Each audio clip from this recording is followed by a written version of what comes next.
Olá, pessoal, tudo bem? Hoje, com muita alegria, voltamos a conversar sobre a doutrina espírita e a reunião de hoje terá como objetivo estudar o capítulo 11, item 13 do Evangelho. Mas antes de iniciarmos os estudos, vamos fazer a nossa prece. Senhor Jesus, muito obrigado pela oportunidade de estarmos aqui reunidos, estudando os seus ensinamentos. Pedimos, Senhor, que nos ampare, nos proteja, nos ilumine. Que Maria Santíssima, nossa doce mãe, esteja sempre ao nosso lado, enchendo a nossa casa de paz, de amor, de saúde, de tolerância, de união, de entendimento, de fraternidade. Pedimos que ampare a todos os nossos irmãos que estão sofrendo nos hospitais, nas ruas, nos becos, nas penitenciárias. Pedimos ainda, Senhor, que abençoe o lar de cada um de nós, estendendo todas essas bênçãos a cada um de nós. Pai nosso que estais nos céus, santificado seja o vosso nome, venha a nós o vosso reino. Seja feita a vossa vontade, assim na terra como nos céus. O pão nosso de cada dia nos dai hoje, perdoai nossas ofensas, assim como nós perdoamos os nossos ofensores. Não nos deixeis cair em tentação, mas livrai-nos do mal, pois é o reino, o poder, a majestade e a glória, para todo e sempre, que assim seja. Iniciando os nossos estudos, hoje estaremos falando sobre o capítulo 11, que tem o título Amar o Próximo como a Si Mesmo, no subitem A Fé e a Caridade. E complementando esse capítulo, nós temos, além disso, o estudo do Livro dos Espíritos, da questão 466. E para que a gente possa situar e entender melhor sobre o estudo do dia de hoje, trago para vocês a leitura do item 13, que tem como título A Fé e a Caridade. E, iniciando, digo-vos, não há muito, meus caros filhos, que a caridade sem a fé não basta para manter entre os homens uma ordem social capaz de os tornar felizes. Pudera ter dito que a caridade é impossível sem a fé. Na verdade, impulsos generosos se vos depararão, mesmo entre os que nenhuma religião tem. Porém, essa caridade austera, que só com abnegação se pratica com um constante sacrifício de todo o interesse egoístico, somente a fé pode inspirá-la, porquanto só ela dá se possa carregar com coragem e perseverança a cruz da vida terrena. Sim, meus filhos, é inútil que o homem ávido de gozos procure iludir-se sobre o seu destino neste mundo, pretendendo ser-lhe lícito ocupar-se unicamente com a sua felicidade. Sem dúvida, Deus nos criou para sermos felizes na eternidade. Entretanto, a vida terrestre tem que servir exclusivamente ao aperfeiçoamento moral e mais facilmente se adquire com o auxílio dos órgãos físicos e do mundo material, sem levar em conta as vicissitudes ordinárias da vida, a diversidade dos gostos, os pendores das necessidades. É nesse também um meio de vos aperfeiçoardes, exercitando-vos da caridade. Com efeito, só a poder de concessões e sacrifícios mútuos podei conservar a harmonia entre elementos tão diversos. Tereis, contudo, razão se afirmardes que a felicidade se acha destinada ao homem neste mundo, desde que ele a procure não nos gozos materiais, sim no bem. A história da cristandade fala de mártires que se encaminhavam alegres para o suplício. Hoje, na nossa sociedade, para serdes cristãos, não vos faz necessário nem o holocausto do martírio, nem o sacrifício da vida, mas única e exclusivamente o sacrifício do vosso egoísmo, do vosso orgulho, da vossa vaidade. Triunfareis se a caridade vos inspirar e vos sustentar a fé.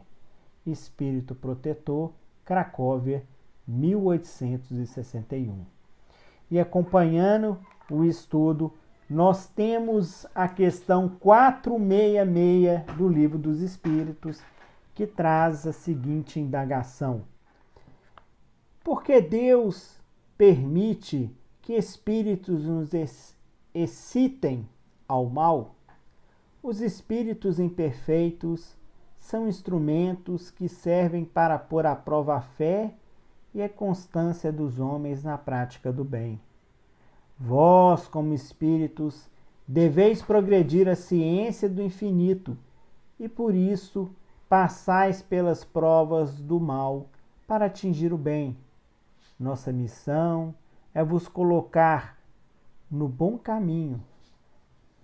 E quando as más influências agem sobre vós, é que as atraístes pelo desejo do mal, porque os espíritos inferiores vêm vos auxiliar do mal, quando tendes a vontade de praticá-los. Eles não podem vos ajudar no mal, senão quando quereis o mal.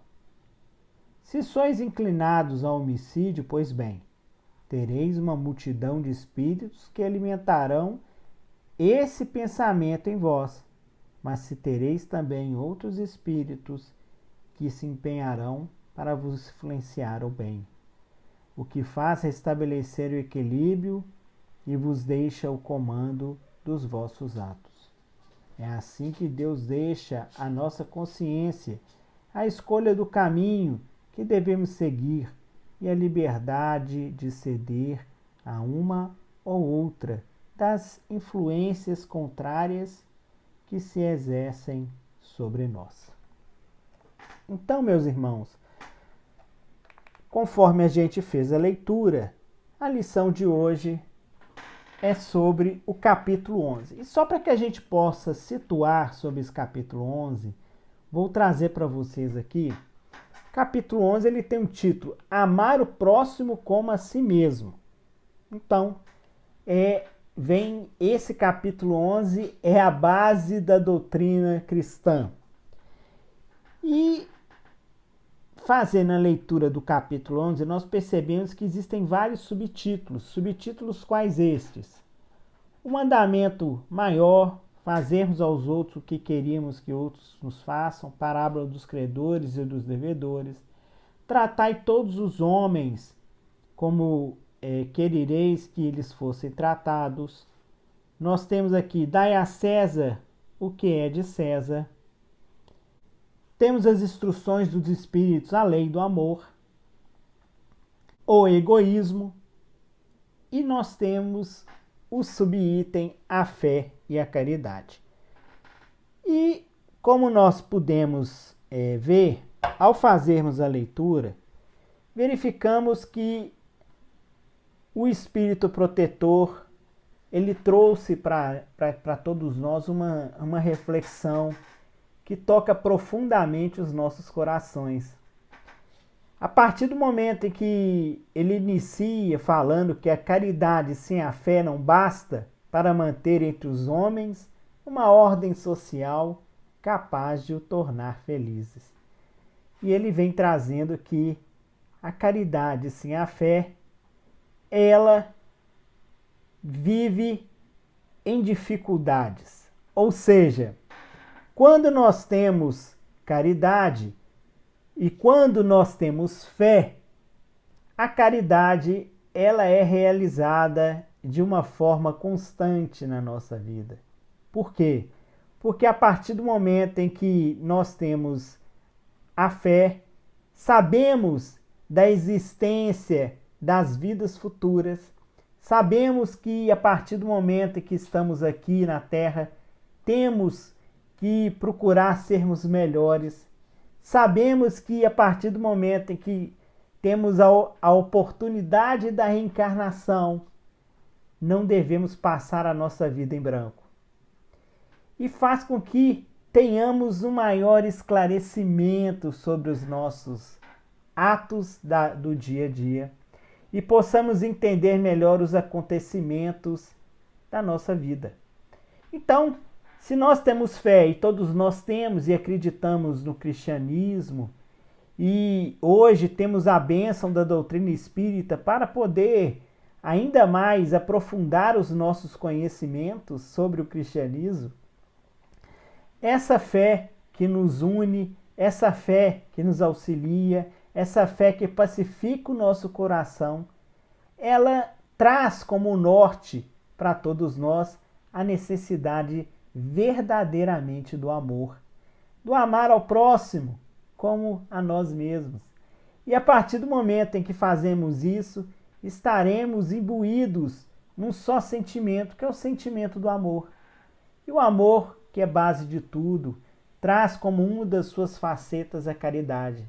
Caridade essa que liberta as pessoas, que auxilia na nossa evolução e necessariamente faz com que cada um de nós, a partir do momento que tenhamos fé, fiquemos tranquilos de que a caridade que é realizada por nós é um instrumento maior para a nossa perfeição.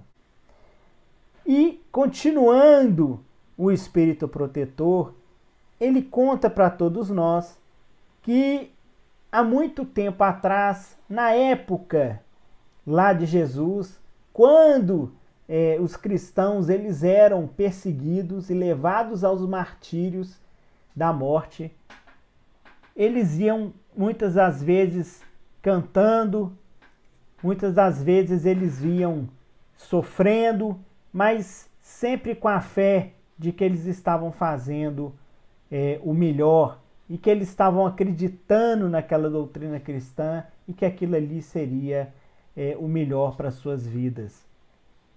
Hoje nós não temos mais os martírios do passado.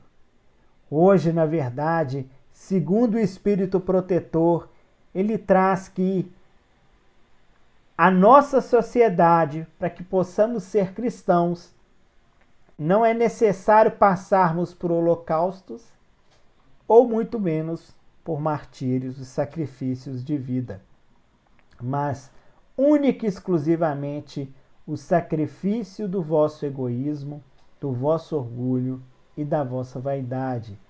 Triunfareis se a caridade vos inspirar e vos sustentar a fé. Então, hoje nós temos que lutar contra esses defeitos. Egoísmo este que, na maioria das vezes, é aquele sentimento que nós temos, que é a fonte de todos os nossos vícios, e a caridade é a fonte de todas as nossas virtudes. Destruir um é desenvolver o outro. Tal deve ser o objetivo de todos os esforços da nossa humanidade. A partir do momento em que temos e realizamos a verdadeira caridade, estamos fazendo com que essa sua prática ela seja um constante sacrifício na luta contra o egoísmo, contra a vaidade, contra a ambição. Ou seja, quando você é caridoso, automaticamente você não é egoísta. E aí você estará lutando contra esse defeito e assim vai subindo um degrau da sua escada evolutiva. Com o intuito de ilustrar a lição de hoje, o estudo de hoje, trago para vocês a lição do livro Jesus no Lar, que foi psicografado por Chico Xavier e escrito por Ney Lúcio. A lição é a lição 20, denominada A Caridade Desconhecida. A conversação em casa de Pedro versava nessa noite sobre a prática do bem, com a viva colaboração verbal de todos. Como expressar a compaixão sem dinheiro? Por que meios incentivar a beneficência sem recursos monetários? Com essas interrogativas, grandes nomes da fortuna material eram invocados e a maioria inclinava-se a admitir que somente os poderosos da terra se encontravam à altura de estimular a piedade ativa quando o mestre interferiu, opinando bondoso. Um sincero devoto da lei foi exortado por determinações do céu ao exercício da beneficência. Entretanto, vivia em pobreza extrema e não podia de modo algum retirar a mínima parcela de seu salário para o socorro aos semelhantes. Em verdade, dava de si mesmo, quanto possível, em boas palavras e gestos pessoais de conforto e estímulo, a quantos se achava em sofrimento e dificuldade, porém, magoava-lhe o coração a impossibilidade de distribuir agasalho e pão com os andrajosos e famintos às margens da sua estrada. Então, a lição, ela inicia em que os apóstolos, reunidos com Jesus na casa de Pedro, começavam a discutir sobre a questão da caridade. Olha, será que só aqueles que possuem grande fortuna e que possuem algum bem material é que conseguem realizar a caridade? Jesus, vendo isso, aquela discussão, iniciou a história de um homem que era muito devoto à lei. Quando a gente fala a lei, naquela época, a lei de Moisés. E ele, devoto a essa lei, a lei judaica, era muito pobre, mas ele não tinha condições nenhuma de poder realizar qualquer tipo de auxílio material e realizar a caridade material. Todavia, segundo narra Jesus, ele, na verdade, ele dava de si mesmo. Ele procurava, através de boas palavras, gestos pessoais, conforto e estímulo a todas as pessoas que estavam ao seu lado. Todavia, em razão do fato dele saber que era necessário realizar a caridade, ele imaginava que apenas a caridade material ela era a suficiente para você chegar ao reino dos céus. E ficava muito angustiado com essa situação e não conseguia, porque dar sequer um agasalho para aquele que sofria, ou dividir um pão, até porque ele era uma pessoa muito pobre e não tinha condições de fazer isso. E aí continua Jesus. Rodeado de filhinhos pequeninos, era escravo do lar que lhe absorvia o suor. Reconheceu, todavia, que se lhe era vedado o esforço da caridade pública, podia perfeitamente guerrear o mal em todas as circunstâncias da sua marcha pela terra. E aí, com o tempo, ele percebeu, olha, se eu não posso fazer a caridade material, eu vou procurar, então, combater o mal. A partir do momento que eu tiver a oportunidade de fazer isso, eu vou fazer. Assim é que passou a extinguir com incessante atenção todos os pensamentos inferiores que lhe eram sugeridos, quando em contato com pessoas interessadas na maledicência, retraía-se, cortês. E em respondendo alguma interpelação direta, recordava essa ou aquela pequena virtude da vítima ausente. Se alguém diante dele dava pasto à cólera fácil, considerava a ira como enfermidade digna de tratamento e recolhia-se à quietude. Insultos alheios batiam-lhe no espírito à maneira de calhaus em barril de mel, porquanto, além de não reagir, prosseguia tratando o ofensor com fraternidade habitual. A calúnia não encontrava acesso em sua alma, de vez que toda denúncia torpe se perdia inútil em seu grande silêncio. Reparando ameaças sobre a tranquilidade de alguém, tentava desfazer as nuvens da incompreensão sem alarde. Antes que assumissem feição tempestuosa. Se alguma sentença condenatória bailava em torno do próximo, mobilizava espontâneo todas as possibilidades ao seu alcance na defesa delicada e imperceptível. Seu zelo contra a incursão e a extensão do mal era tão fortemente minucioso que chegava a retirar detritos e pedras das vias públicas para que não oferecessem perigo aos transeuntes.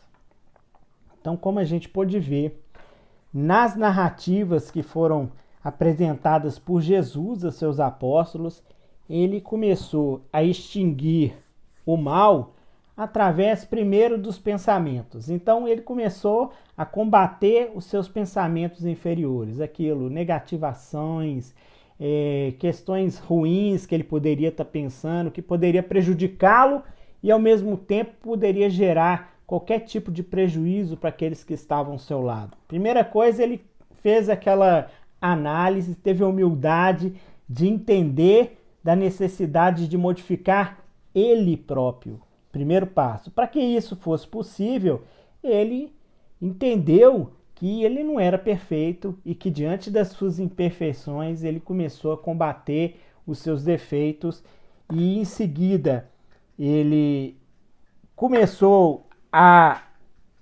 quando era chamado, a discutir qualquer outra situação, falando mal de alguma pessoa, ele silenciava, procurava mostrar o lado bom. Diante da calúnia, ele perdoava, tratava a pessoa como um doente.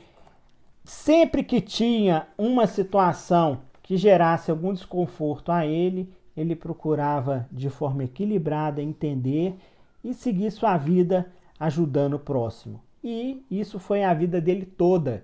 Outra situação, ele morava perto de uma estrada, conforme a gente pôde ver, e sempre que ele tinha possibilidade, ele tirava os detritos e pedras da via pública para que não oferecesse perigos aos transeuntes. Então, tudo que ele pôde fazer para poder auxiliar e para combater o mal, ele fez da forma que ele achava que era certo, e isso ele seguiu toda a sua vida e toda a sua existência. Adotando essas diretrizes, chegou ao termo da jornada humana, incapaz de atender às sugestões da beneficência que o mundo conhece. Então, ele simplesmente chegou ao final da vida dele sem poder ajudar o próximo com qualquer mantimento, com qualquer patrimônio ou com um pedaço de pão que seja, porque infelizmente ele não conseguia fazer isso. Não é porque ele não queria, mas é porque ele não conseguia diante das inúmeras dificuldades que ele passava e que faziam com que ele não pudesse ajudar dessa forma. Jamais puder estender uma tigela de sopa ou ofertar uma pele de carneiro aos irmãos necessitados. Nessa posição, a morte buscou ao tribunal divino, onde o servidor humilde compareceu receoso e desalentado. Temia o julgamento das autoridades celestes, quando de improviso foi aureolado por brilhante diadema, e porque indagasse em lágrimas a razão do inesperado prêmio, foi informado de que a sublime recompensa se referia à sua triunfante posição na guerra contra o mal, em que se fizera valoroso empreiteiro. Fixou o mestre nos aprendizes o olhar percussiente e calmo e concluiu em tom amigo. Então, quando ele veio falecer, chegando ao mundo espiritual, ele muito preocupado porque ele imaginava que ele não conseguiu cumprir com aquilo que de realizar, a caridade material, porque ele simplesmente não tinha condições para isso, mas ele não esperava que chegando lá no mundo espiritual ele ia ser recebido da forma como ele foi, onde ele foi, na verdade, condecorado, né? E todos ali informaram para ele que, na verdade, olha, você fez o bem, você combateu o mal, você procurou dar de si mesmo.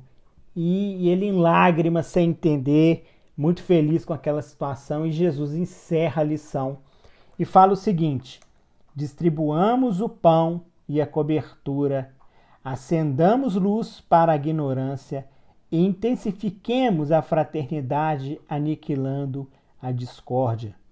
Mas não nos esqueçamos do combate metódico e sereno contra o mal.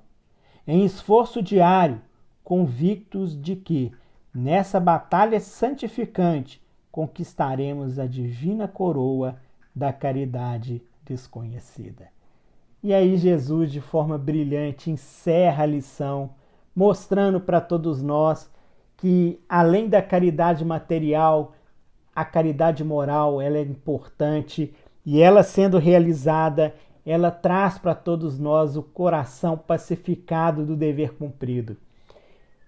Jesus, que quando trouxe essa lição para os seus apóstolos, ele quis mostrar para todos nós que, de fato, essa caridade que todos conhecemos, que é a caridade material, ela é importantíssima. Mas ela tem que ser feita sem ostentação. Ela tem que ser feita de uma forma com que aquela pessoa que está recebendo o ato não se sinta humilhado.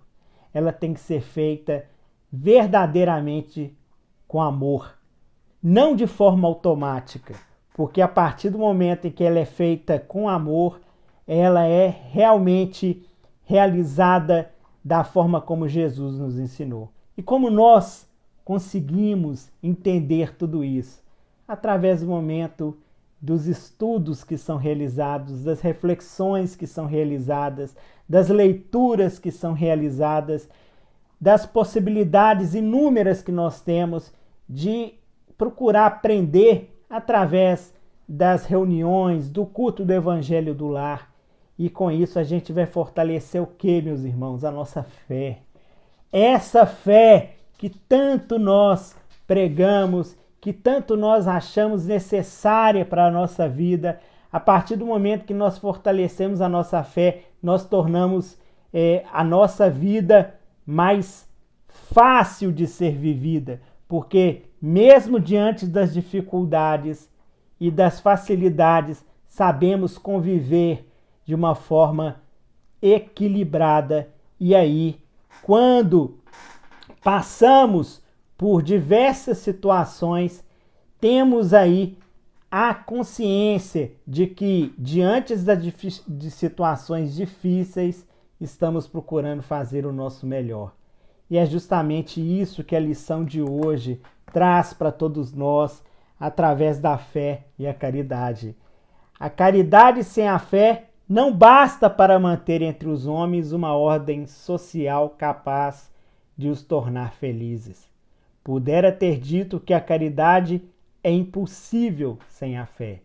Diante da fé, que ela tem um significado de fidelidade às leis de Deus, leis essas que estão aí trazidas no nosso Evangelho, fazendo com que nós, que somos espíritas cristãos, possamos entender, e não só entender, mas praticar aquelas palavras que foram deixadas por Jesus há mais de 2000 anos atrás, fazendo com que tenha sentido a nossa vida, fazendo com que essa fé que é apresentada pela doutrina espírita para todos nós, ela seja fé raciocinada. E com isso, possamos, através da nossa prática diária, do bem ao dia a dia, estaremos fazendo com que essa fé ela seja compreendida e, acima de tudo, seja vivida dia após dia.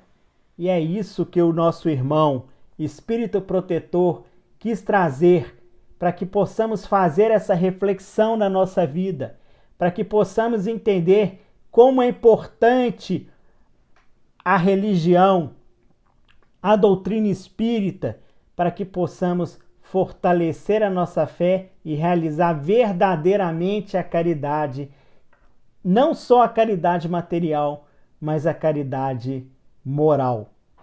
Que Deus nos ampare, nos proteja e que todos possam continuar com saúde e com muita paz no coração.